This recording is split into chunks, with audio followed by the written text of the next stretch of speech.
आपके भाजपा के कई नेता जो थे और उन्होंने कहा कि भाई दीपक बिजलवाण को पार्टी में ना लिया जाए। आपके पास भी इस तरह की चीज़ें आई होगी? देखिए, मैं बता दूं, दीपक बिजवाण एक निर्दलीय के रूप में जिला परिषद के अध्यक्ष थे। बीच में जांचें हुई, जब शिकायत आती है सरकार जांच भी करती है। कांग्रेस ये कह रही है कि जैसे टिहरी गढ़वाल की बात उसमें थी, बता मैं इशिता सजवाण को हमने सपोर्ट किया। मैं बताता हूँ। इशिता सजवाण बीजेपी द्वारा घोषित प्रत्याशी थी। अगर हमारी घोषित प्रत्याशी नहीं होती, शायद उनको हम कैंडिडेट में नहीं बनाते। कई बार हम देखते हैं कि कहीं ना कहीं एक ट्रोल का शिकार भी आप हो जाते हैं। हमने देखा जैसे सड़क छाप वाला बयान हो, या हमने उसके बाद के और बयान देखे, हमने देखा कि अब मोदी का नंबर निकाल लीजिए। दिल से बोलते हैं और आप? दिल से बोलता हूँ सच, और जिनके मिस कॉल होते हैं उनको मिस कॉल करता हूँ। अभी तक का मैं विधायक रहा हूँ, तब से लेकर आज तक का मेरा ये सिद्धांत है। किसी व्यक्ति ने मुझे कॉल किया हो और मैंने उसका फ़ोन न उठाया, ये उदाहरण और बीजेपी को कैसे कन्विंस किया? क्योंकि कई ऐसे नेता थे, सीनियर नेता थे, जो चाहते थे कि दीपक बिजलाल ना आए और नहीं, लेटर में ऐसा लिखा बताया। बीजेपी के अंदर कोई ऐसा नहीं था। भट्ट जी, क्योंकि आप प्रदेश अध्यक्ष भी है तो आपको पूरी पार्टी को साथ लेकर चलना भी होता है, तो ऐसे भी एक सवाल बड़ा ज़रूरी हो जाता है, क्योंकि यहाँ पर जो कैबिनेट है, मुख्यमंत्री समेत जितने मंत्री हैं, सब पहाड़ के हैं। और कहीं ना कहीं क्योंकि प्रेमचंद अग्रवाल क्योंकि एक नुमाइंदगी करते थे ऋषिकेश से, मैदानी क्षेत्र से, तो कहीं ना कहीं उसके बाद एक सवाल जरूर उठने लगे हैं कि जो पहाड़ का और जो मैदान का इक्वेशन है, इसको आप लोग कैसे बैलेंस कर रहे हैं? क्योंकि कैबिनेट में अभी भी कई पद खाली पड़े हुए हैं। हमारे मतदाताओं को बंधक बना के रखा। वो कह रहे थे हमारे मतदाता तो स्वतंत्र है भाई। जय हिंद, जय भारत, जय उत्तराखंड। नमस्कार, मैं अजय नौटियाल भारत न्यूज़ लाइव में आप सबका स्वागत करता हूँ। पंचायत चुनावों को लेकर सबके अपने अपने गणित हैं। कहीं निर्दलीय ये बताने की कोशिश करते नजर आ रहे हैं कि भाई जीत तो हमारी हुई है, वहीं विपक्ष भी अपनी जीत की बातें कर रहा है, तो बीजेपी भी अपने परसेंटेज गिना रही है कि भाई ये जो परसेंटेज है, इसके आधार पर भाजपा ने एक इतिहास रच दिया है और कहीं ना कहीं 2027 का इसको सेमीफाइनल भी माना जा रहा है। हमारे साथ बात करने के लिए हैं उत्तराखंड भाजपा के प्रदेश अध्यक्ष महेंद्र भट्ट जी। नमस्कार सर, सबसे पहले तो स्वागत है। सर, सवाल वही है, पब्लिक किस पे भरोसा जताए, किसके रिजल्ट पे? क्योंकि निर्दलीय कह रहे हैं कि भाई हम जीते, कांग्रेस कह रहे हैं हम जीते, बीजेपी का मैं देख रहा था 95% 85%। देखिए, जनता का जनादेश परिणाम के बाद आता है और कल का परिणाम सबके सम्मुख है। जिला पंचायत के 11 परिणाम घोषित हुए, उनमें 10 जगह भारतीय जनता पार्टी के जिला परिषद के अध्यक्ष जीत कर आए। 89 ब्लॉक प्रमुख में से 61 ब्लॉक प्रमुख हमारे निर्वाचित होकर आए और लगभग 85% हमारे ग्राम प्रधान, जिनकी सूची हमारे पास है, वो निर्वाचित होकर आए। बहुत जल्दी उनके बड़ा कार्यक्रम प्रदेश स्तर पर जो प्रधानों का और बीडीसी का सम्मेलन है, हम दोनों मंडल, गढ़वाल मंडल, कुआं मंडल के स्तर पर करेंगे और जिला परिषद सदस्यों का और जिला पंचायत के अध्यक्षों का कार्यक्रम देहरादून के अंदर राजधानी में करेंगे। तो जनता का जनादेश जो है वो लोकतंत्र में मतगणना के बाद दिखाई देता है। और मैं कह सकता हूँ कि आज उत्तराखंड के अंदर उत्तराखंड की जनता, देवभूमि की जनता का विश्वास भारतीय जनता पार्टी के प्रति एक समग्र विश्वास के रूप में खड़ा है। और ये पहली बार नहीं है, हम लोग लगातार 2 बार एक मिथक हमने तोड़ा है कि यहाँ भाव था कि एक बार एक दल की सरकार, एक बार दूसरे दल की सरकार। वो मिथक टूटा है। यहाँ की जनता को लगा कि विकास आज लोग अपनी आंखों से देख रहे हैं। कोई कालखंड होता था केवल नारों में विकास होता था, घोषणाओं में विकास होता था, लेकिन जमीन पर विकास दिखाई नहीं देता। आज हर चीज़, हर विकास को लोग जब अपनी आंखों से देखते हैं तो जनता का विश्वास अर्जित करने का काम हमने प्रारंभ किया। देश के प्रधानमंत्री नरेंद्र भाई मोदी जी ने इस राज्य के प्रति जो भाव रखा है, वो यहाँ की जनता में मोदी जी के प्रति विश्वास जागृत हुआ है। और प्रदेश के मुख्यमंत्री पुष्कर धामी जी ने जो उत्तराखंड के देवतुल्य स्वरूप को कायम रखने के लिए जितनी भी नीतियाँ, जितने भी यहाँ पर कानून लागू किए हैं, वो एक प्रकार से देवभूमि के स्वरूप को बनाए रखने में सहायक सिद्ध हुए हैं और जनता इसको पसंद करती है। इसलिए भारतीय जनता पार्टी को प्रचंड बहुमत के साथ हमको जीत मिलती है। लेकिन भट्ट जी, सवाल ये भी है कि कहा जा रहा है कि खरीद फरोख्त की राजनीति, जो हॉर्स ट्रेडिंग राजनीति में बड़ा एक प्रचलित शब्द है, कहा जा रहा है कि क्योंकि पहले क्या होता था, कहा जाता था कि पार्टी सिंबल में प्रत्याशी चुनाव लड़ते थे, अब हो रहा है इसका उल्टा। प्रत्याशी चुनाव लड़ रहे हैं, जीत जा रहे हैं, बाद में उन्हें पार्टी की सदस्यता शामिल दे दी जा रही है। देखिए, पहली बात तो मैं कह दूं कि उत्तराखंड में पंचायत का चुनाव कोई सिंबल पर होता नहीं, ये कोई पहली बार तो है नहीं। नहीं, यहाँ कांग्रेस ये कह रही है कि जैसे टिहरी गढ़वाल की बात मैं की, बता रहा इसी तरह सजवाड़ को हमने सपोर्ट किया। मैं बताता हूँ इसी तरह सजवान बीजेपी द्वारा घोषित प्रत्याशी थी। अगर हमारी घोषित प्रत्याशी नहीं होती शायद हमको कैंडिडेट में नहीं बनाते। और ठीक है, तारतम्य करने में समय लगता है, और दोनों हमारे घोषित प्रत्याशी जिला प्रत्याशी जीत कर आए थे। मैं घोषित प्रत्याशी बोल रहा हूँ, अगर वो निर्दलीय जीत के आती होती तो ये प्रश्न खड़ा होता। घोषित प्रत्याशी थे और घोषित हमने प्रत्याशी बनाया, इसलिए कांग्रेस के कहने कि हमने समर्थन दिया। तो क्यों दिया भाई? बीजेपी घोषित प्रत्याशी का समर्थन देने के पीछे का भाव इतना ही है, कांग्रेस को भी लगता है कि बीजेपी अच्छी है, इसलिए उनके सारे सदस्यों ने हमको समर्थन दे दिया। अच्छा, तो मैं इस बात की आप कह रहे कांग्रेस के मंत्री इनको सपोर्ट कर रहे थे चुनाव से पहले, अब लड़ा रहे थे अब चुनाव। मैं क्या बोल रहा हूँ कि आज की तारीख में जनता का प्रेशर जनप्रतिनिधि के ऊपर है। जनता विकास चाहती है और जनता अपने जनप्रतिनिधि को कहती है कि विकास वालों के साथ जाओ, और यही कारण है कि जितना लोग जीत कर आते हैं वो बीजेपी के साथ आते हैं। कांग्रेस के अनेकों विधायक पूर्व में आपने देखा होगा, राजेंद्र भंडारी हमारे साथ आए हैं। अनेकों पूर्व विधायक जो तो वो तो आपके राइवल रहे हैं। हाँ ठीक है, कोई बात नहीं, राइवल तो राजनीति में विचारों का द्वंद्व होता है, मतभेद होता है, मनभेद नहीं होता है। और मेरे दल के अंदर ये भाव है कि हम पार्टी को, अगर कोई व्यक्ति दूसरे दल में है और हमारा काम उसको अच्छा लग रहा है और हमारे साथ वो आना चाहता है, हम उसको शायद स्वीकार करते हैं। दीपक बिजलवाड़ को इसलिए लाया गया पार्टी में, देखिए दीपक कहा गया कि पूर्व जिला पंचायत अध्यक्ष रहे, लेकिन दीपक बिजलवाड़ पे भ्रष्टाचार के आरोपी तमाम लगे।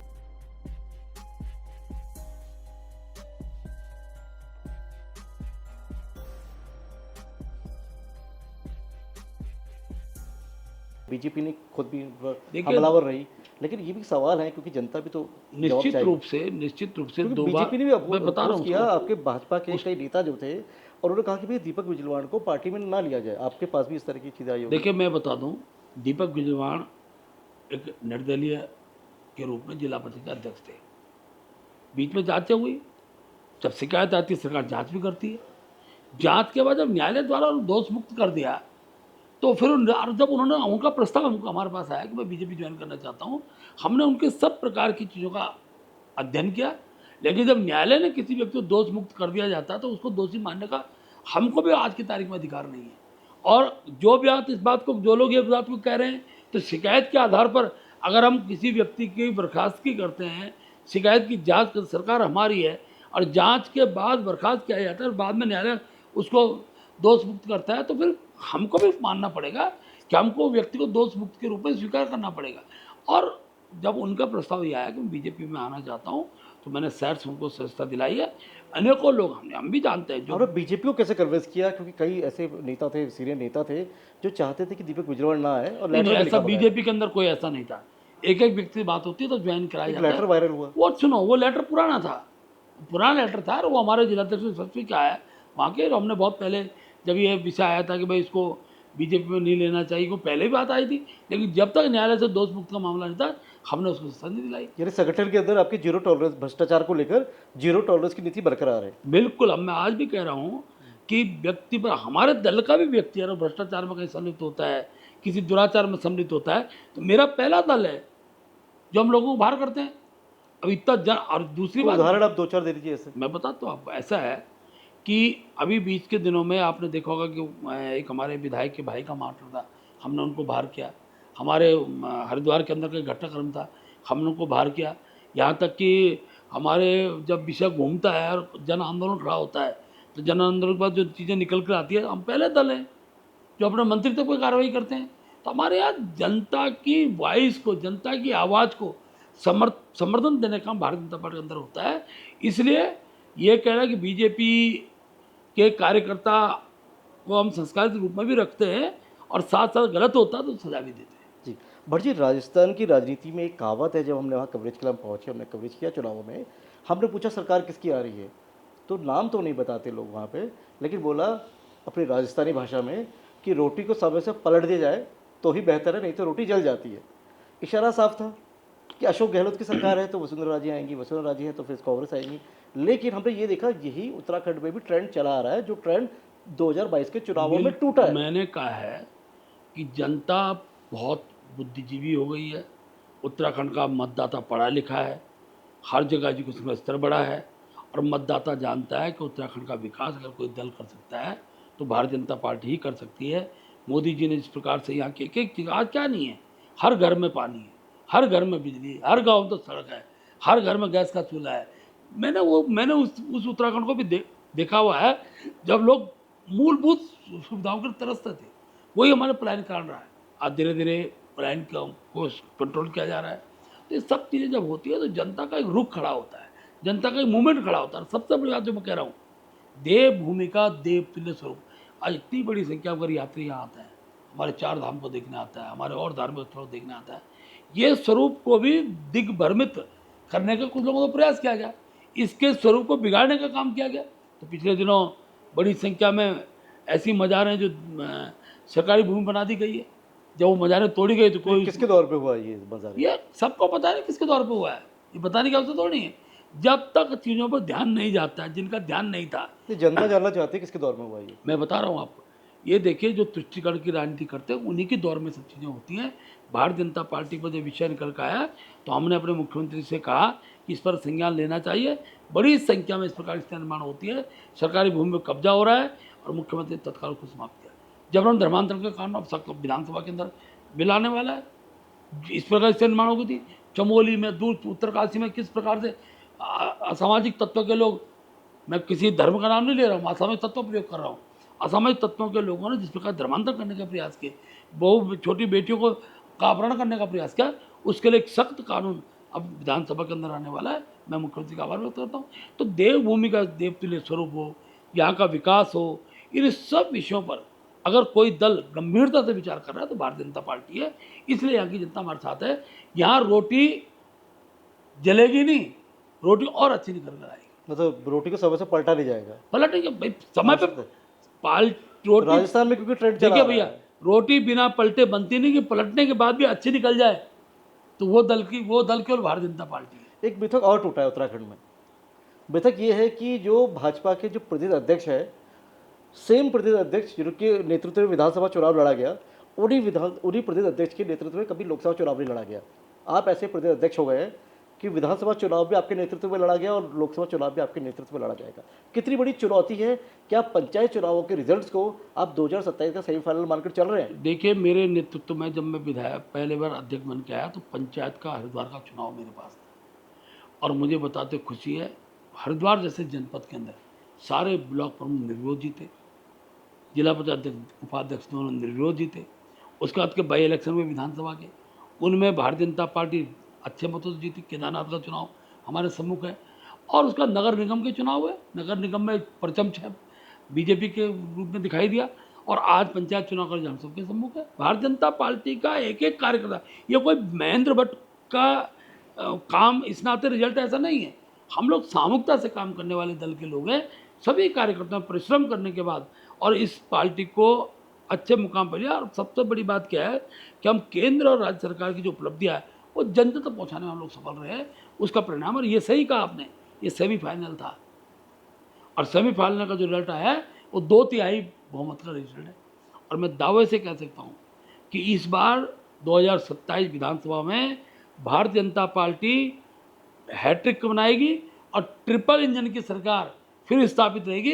यही इस राज्य के विकास के लिए आवश्यक है। भट्ट जी, क्योंकि आप प्रदेश अध्यक्ष भी हैं तो आपको पूरी पार्टी को साथ लेकर चलना भी होता है, तो ऐसे भी एक सवाल बड़ा ज़रूरी हो जाता है, क्योंकि यहाँ पर जो कैबिनेट है, मुख्यमंत्री समेत जितने मंत्री हैं, सब पहाड़ के हैं। और कहीं ना कहीं क्योंकि प्रेमचंद अग्रवाल क्योंकि एक नुमाइंदगी करते थे ऋषिकेश से, मैदानी क्षेत्र से, तो कहीं ना कहीं उसके बाद एक सवाल ज़रूर उठने लगे हैं कि जो पहाड़ का और जो मैदान का इक्वेशन है, इसको आप लोग कैसे बैलेंस कर रहे हैं, क्योंकि कैबिनेट में अभी भी कई पद खाली पड़े हुए हैं। देखिए, मुझे लगता है बहुत जल्दी माननीय मुख्यमंत्री जी, क्योंकि हमारे यहाँ 5 पद रिक्त हैं और मुख्यमंत्री जी की राष्ट्रीय नेतृत्व से बात चल रही है, बहुत जल्दी मुझे लगता है कि हम इस सब प्रकार का बैलेंस करते हुए हम मंत्रिमंडल का गठन करें। यानी मैदानी क्षेत्र का भी नेतृत्व होगा? सभी का होता है। जब अभी था ना, अब कुछ कारणवश चीज़ें ऐसी स्थिति निर्माण हुई, उसका तो नया मंत्रिमंडल हमारी गठन, अभी हमारा विस्तार हुआ नहीं। जैसे ही विस्तार आएगा तो चीज़ों में अनुकूलता मांगा सबको ठीक करेंगे। राज्यसभा सांसद भी हैं आप। देखिए, राज्यसभा सांसद के नाते मैं अपना सौभाग्य समझता हूँ कि मैं बहुत सीमांत क्षेत्र का प्रतिनिधित्व करता हूँ। मेरी विधानसभा बद्रीनाथ रही है, जो चाइना तिब्बत बॉर्डर से लगी हुई है। मैंने वहाँ की समस्याओं को देखा है। मूलभूत समस्याएं गाँव तक सड़क पहुँचाना था, शिक्षा की व्यवस्था को सुधारना था, स्वास्थ्य सुविधाओं को ठीक प्रकार से व्यवस्थित करना, ये राज्य सरकार के अंतर्गत की चीज़ें आती हैं। लेकिन सेंटर के माध्यम से हम कैसे इन सब के विकास के लिए धनराशि ला सकें, उसके लिए मैंने अनेकों बार सदन के अंदर अनेकों विषय उठाए हैं। और मैं कह सकता हूँ कि जिस भी मंत्री को मैंने जो पत्र लिखा है उसका मुझे सकारात्मक उत्तर प्राप्त हुआ है। चाहे केबल नेटवर्किंग का मैटर हो, टेलीफोन की सुविधा का मैटर हो, चाहे जिन क्षेत्रों के अंदर बिजली की अभी तक कनेक्शन नहीं गए थे वहाँ वहाँ सोलर ऊर्जा की को स्थापित करना था, उसका विषय हो, हर चीज़ में सरकार ने सहयोग दिया। और जो हमारे सीमावर्ती गांव हैं, उन सीमावर्ती गाँवों में के अंदर भी आज सब प्रकार की सुविधाएँ आइए आगामी दिनों के अंदर जो जो विषय संज्ञान में आएंगे उनको हम आगे बढ़ें। खासतौर पर मेरा जो लक्ष्य है वह उत्तराखंड का जो टूरिज्म है वो केवल केवल धार्मिक टूरिज्म होकर साहसिक टूरिज्म के रूप में स्थापित हो, उस दिशा में हम पहल करेंगे। और मुझे लगता है कि माननीय प्रधानमंत्री के मन में भी है कि ये हमारा जो उत्तराखंड का टूरिज्म है ये साहसिक टूरिज्म के साथ साथ और हमारे जो एक प्रकार से मैं कह सकता हूँ कि अनेकों नदियों से जो क्रीड़ाएँ होती हैं, टिहरी का जो हमारा पूरा एक प्रकार बड़ी झील है, इन सब में किस प्रकार से हम और पर्यटक को ला सकें उस दिशा में हम प्रयास करेंगे। अनेकों स्थानों पर श्रीनगर के अंदर भी जो पावर हाउस बना है वहाँ भी बड़ी झील हमको मिली है। एक प्रस्ताव उसका भी हमने दिया है कि वहाँ पर भी हम कोई क्रीड़ा स्थल के रूप में स्थापित कर सकें। तो ये सब चीज़ें खड़ी होंगी तो धीरे धीरे राफ्टिंग का है बाकी सब चीज़ें को आगे बढ़ाएगा काम। पंचायत चुनाव के अध्यक्ष के निर्णय के दौरान जो नैनीताल में देखा आपने कि नेता प्रतिपक्ष जो यशपाल आर्य हैं उन्होंने आरोप लगाया कि भाई भाजपा कार्यकर्ताओं ने मारपीट करी, देखो भाई, और देखा गया कि बहुत वायरल हुआ वीडियो, वो रेनकोट में आ रहे हैं और पकड़ के ले मैं जा रहे हैं बताता पंचायत हूँ, सदस्यों को। मैं इसका उत्तर देता हूँ। देखिए, इस प्रकार की घटनाएं कहीं भी होती हैं, अच्छा नहीं लगता है। लेकिन 15 दिन तक आप लोगों को गायब करके रखो। आप कह रहे हैं कि बीजेपी सुनिए ना, 15 दिन तक गायब करके रखेंगे लोग। उनके प्रमाण पत्र एक आदमी भाई जो जीता, कांग्रेस से गायब कर लिया उन्हें। सच्चाई है ना। अगर छीना झपटी क्यों होती है? अब व्यक्ति घर में रहे तो कौन झपटेगा भाई? जब आप मतदाता को एक प्रकार से बंधक बना दोगे तो उसके लोग, उसके परिवार के लोग इस प्रकार का रिश्ते निर्माण करेंगे। और तीसरी बात, आखिरकार मतदाता का जो निर्वाचन का प्रमाण पत्र है वो किस पे होना चाहिए? अगर नेता प्रतिपक्ष वहां क्या कर रहे थे? झगड़े का माहौल किसने खड़ा किया? अगर वहां नेता प्रतिपक्ष भी खड़े होंगे, विधायक भी खड़े होंगे, हमारा तो कोई नहीं था। तो ये माहौल खड़ा करने का काम कांग्रेस के लोगों ने किया है और झूठी प्रकार के जो आरोप हैं ये गढ़ने का काम किया। आखिरकार वो घटनाक्रम क्या है? हम ही कहते हैं हमारे मतदाता थे, हमारे मतदाता को बंधक बना के रखा। वो कह रहे थे हमारे मतदाता तो स्वतंत्र है भाई। पीड़ित कौन था? पीड़ित तो मतदाता था। वो पीड़ित तो मतदाता किसने पीड़ित भाजपा होना? का मतदाता या कांग्रेस का भाई मतदाता? मैं तो अपना मतदाता मानता हूँ ना।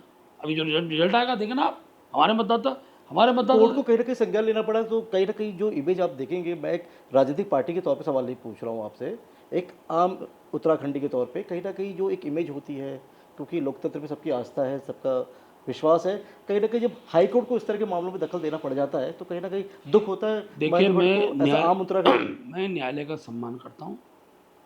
न्यायालय का जो जजमेंट होगा हम सबको स्वीकार्य होता है। लेकिन ये भी सच है कि अगर सदस्यों को बंधक बनाने की जो पद्धति है ये ठीक नहीं है। जब ये पद्धति निर्माण होती है इस प्रकार घटनाएं कई जगह होने की संभावना रहेगी। और ये नजीर, ये एक प्रकार से सबक भी है नैनीताल की घटना। मैं सभी राजनीतिक दलों से अपील भी करता हूँ कि चुनाव को चुनाव के तरीके से लड़ा जाए। सर्वदलीय बैठक होनी चाहिए। नहीं, अब देखिए, पहली बात तो हमने मांग किया कि भाई जिला पंचायत दल के लोग बैठे, सुनिए ना, हमने तो मांग किया जिला पंचायत का चुनाव जो है उस आम मतदाता द्वारा हो, जैसे नगर पालिका का चुनाव होता है। हमारे पर्यटन मंत्री इस दिशा में प्रयास कर रहे हैं। जब इस स्थिति निर्माण होगी तो कांग्रेस को और अपनी स्थिति का पता लग जाएगा। अभी तो जिला पंचायत के सदस्यों को प्रलोभन देकर जो स्थिति निर्माण होती है उसकी परिणति यही होगी। वहाँ हो गया, कहीं और भी हो सकता था, किसी जगह भी हो सकता था। आखिरकार जिला पंचायत का जो चुनाव की पद्धति है ये पद्धति निश्चित रूप से बदलने की, सुधारने की आवश्यकता रहती है। बेताल घाट पर जो फायरिंग की घटना हुई, बेताल घाट पर जो फायरिंग की घटना हुई है उसको लेकर आप क्या कहेंगे? गलत हुआ है और सरकार उसको संज्ञान लेगी। फायरिंग करने का, इस प्रकार हथियारों का अगर कोई प्रयोग करता है तो जो भी दोषी हो उस पर कार्रवाई होनी चाहिए। मैंने इस बात को कहा है, माननीय मुख्यमंत्री जी ने भी संज्ञान लिया है। सुरक्षा से कोई समझौता नहीं होगा किसी प्रकार का। देखो भाई, देवभूमि उत्तराखंड के अंदर चुनाव जो लड़े जाते हैं उनकी एक मर्यादा है, उन मर्यादाओं का चुनाव होना चाहिए। लेकिन पिछले कुछ दिनों से मैं देख रहा हूँ की मर्यादा तोड़ने का प्रयास होते हैं। आखिर ये एक दूसरे को इस तरीके से प्रेशर में लेना और मतदाताओं का अपहरण करना, ये जो स्थिति बनी है, ये इसके सुधार के लिए सब दलों को विचार करना चाहिए। हम भी विचार करेंगे, मुझे कोई आपत्ति नहीं इस बात को बोलने में कि अगर इस प्रकार स्थिति निर्माण नहीं होती है और मतदाता को जो भी व्यक्ति मतदाता घर में नहीं मिलता, तो मैं कहूँगा, सरकार से आग्रह भी करूँगा कि मतदाताओं की ये जो लॉबिंग होती है, मतदाता पकड़ के एक जगह इकट्ठे करने का, उनको गायब करना, देश से बाहर वो चले जाते हैं, ऐसी स्थिति में घर वाले भी परेशान, राजनीतिक दल के कार्यकर्ताओं का द्वंद्व, ये जो होता है ये ठीक नहीं है। इसको सुधारने के लिए क्या प्रयास होते हैं, ये सबको मिलजुल कर करने की आवश्यकता रहेगी। हम सभी जिला पंचायत सदस्य हम अपनी मर्जी से, अपनी स्वयं की इच्छा से हम लोग घूमने निकले हुए हैं और हमने देखा सोशल मीडिया और अन्य जगह हमने देखा तो कहीं ना कहीं हम लोगों के अपहरण की अफवाहें उड़ाई जा रही है, जो निंदनीय है और हम इसकी घोर निंदा करते हैं। और साथ ही हम सभी क्षेत्रवासियों से और अपने स्वजन परिजनों से निवेदन करते हैं कि हम लोग सभी लोग अपने स्वेच्छा से घूमने आए हैं और हम सब सुरक्षित हैं और हम जल्दी ही आप सबके बीच में आकर के सरकार के सहयोग से और अब हम सभी लग पड़ के क्षेत्र के विकास के लिए अग्रसर होंगे और जल्दी ही हम सब आपके बीच उपस्थित रहेंगे। कई बार हम देखते हैं कि कहीं ना कहीं एक ट्रोल का शिकार भी आप हो जाते हैं। हमने देखा जैसे सड़क छाप वाला बयान हो, या हमने उसके बाद के और बयान देखी, हमने देखा कि अब मोदी का नंबर निकाल लीजिए। जी, प्रदेश अध्यक्ष महेंद्र भट्ट जी बात कर रहे हैं। बोल रहा हूँ भाई। जी, मैं ये कह रहा हूँ सर कि मंत्री प्रेमचंद अग्रवाल जी को पहाड़ियों को उन्होंने गाली दी है, उनको हटाया जाएगा नहीं हटाया जाएगा? आप कौन बोल रहे हैं? मैं बिरजू मयाल बात कर रहा हूँ, सत्य शांत समिति के केंद्रीय मीडिया प्रभारी। अच्छा जी जी। इस बार मोदी जी को फोन लगाना, वो बताएंगे ना। मोदी जी का नंबर दे दो ना तुम। मोदी जी का नंबर उसने गूगल में लिया। आप अभी हमने देखा कि जो अभी चल रहा है मामला कि भाई गोली चल देखिए, गई। ट्रोल वही आदमी होता है जिसको लोग ज़्यादा पसंद करते हैं। अच्छा। और मेरा अपना एक सिद्धांत भी है कि जिसका भी फ़ोन आता है मैं उस फ़ोन को उठाता हूँ दिल से बोलते हैं और आप? दिल से बोलता हूँ सच। और जिनके मिस कॉल होते हैं उनको मिस कॉल करता हूँ। अभी तक का मैं विधायक रहा हूँ, तब से लेकर आज तक का मेरा ये सिद्धांत है।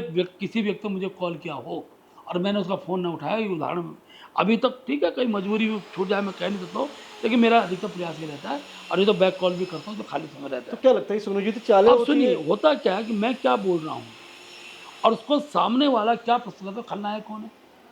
जिस व्यक्ति पे हमने अंधा विश्वास किया, हमने उससे कुछ बातचीत की, उसने मेरे शब्दों को तोड़ मरोड़ कर और अपने हिसाब से बना कर सोशल मीडिया डाल दिया, तो मेरे जो फॉलोअर बढ़ा रहा है, मैं उसको भी बड़ा शुभचिंतक मानता हूँ। आप उसको का स्वागत करते हैं, स्वागत करते हैं, गुस्सा मैं आता है? उसको अपना शुभचिंतक मानता हूँ जो चाहता है कि महेंद्र भट्ट उत्तराखंड के अंदर ऐसे राजनेता बने जिनके सर्वाधिक फॉलोअर्स हों, और उस दिशा में मैं आगे बढ़ रहा हूँ। जी, वो कहावत है ना कि चाहे आप मुझे प्यार करें या नफरत करें, लेकिन नज़रअंदाज तो नहीं कर रहे हैं। तो कहीं ना कहीं महेंद्र भट्ट जी की जो छवि है वो ऐसी है कि भाई अपने कार्यकर्ताओं के बीच लोकप्रिय हैं, तो जनता के बीच अलग अलग एक परसेप्शन करने की कोशिश होती है। लेकिन महेंद्र भट्ट क्या है, महेंद्र भट्ट ने खुद बताया कि भाई इस तरह की जो कॉल्स आती हैं घबराने वाले नहीं है। लेकिन सवाल मेरा यही होगा सर, कॉल आई थी क्या या एआई था वो? नहीं, देखो, मेरे से कोई बात नहीं हुई थी, मैंने स्पष्ट कर दिया आज मैंने वास्तव में स्पष्ट कर दिया, मेरी इस पर कोई बात नहीं हुई। एक विषय जरूर किसी का आया था कि भाई साहब वहाँ वो गाली दे रहे हैं, गाली मैंने गाली को किसने गोली से जोड़ दिया मुझे नहीं पता, और मुझे ये भी नहीं पता कॉल किसकी थी। मैंने नाम भी नहीं पूछा उससे, कॉल आए और ना बिना नाम के बात शुरू की, साहब यहाँ ये गाली गलौच हो रहा है या गाली दी जा रही है। आपको क्या लगा कौन होगा? अब मैं नहीं कह सकता, कोई कांग्रेस का ही होगा जिसके मन में, क्योंकि मुझे कांग्रेस ही फेमस कर रहे हैं। कांग्रेस के हरीश रावत जी लगातार सोशल मीडिया में लड़ रहे हैं, उसको कोई शेयर नहीं कर रहा है, लेकिन कांग्रेस के लोग मुझे लगातार चैनलों में और सोशल मीडिया में अगर मुझे आगे रखते हैं तो मैं कांग्रेस के लोगों का धन्यवाद करता हूँ। जी, महेंद्र भट्ट जी धन्यवाद कर रहे हैं, और ये जनता कितना धन्यवाद करती है 2027 के चुनावों में, ये भी देखने वाली बात होगी। मैं भारत न्यूज़ लाइव के लिए कैमरा पर्सन शिववर्धन सिंह के साथ अजय नौटियाल। भारत न्यूज़ लाइव से जुड़ने के लिए इसे लाइक, सब्सक्राइब और बेल आइकन दबाएं।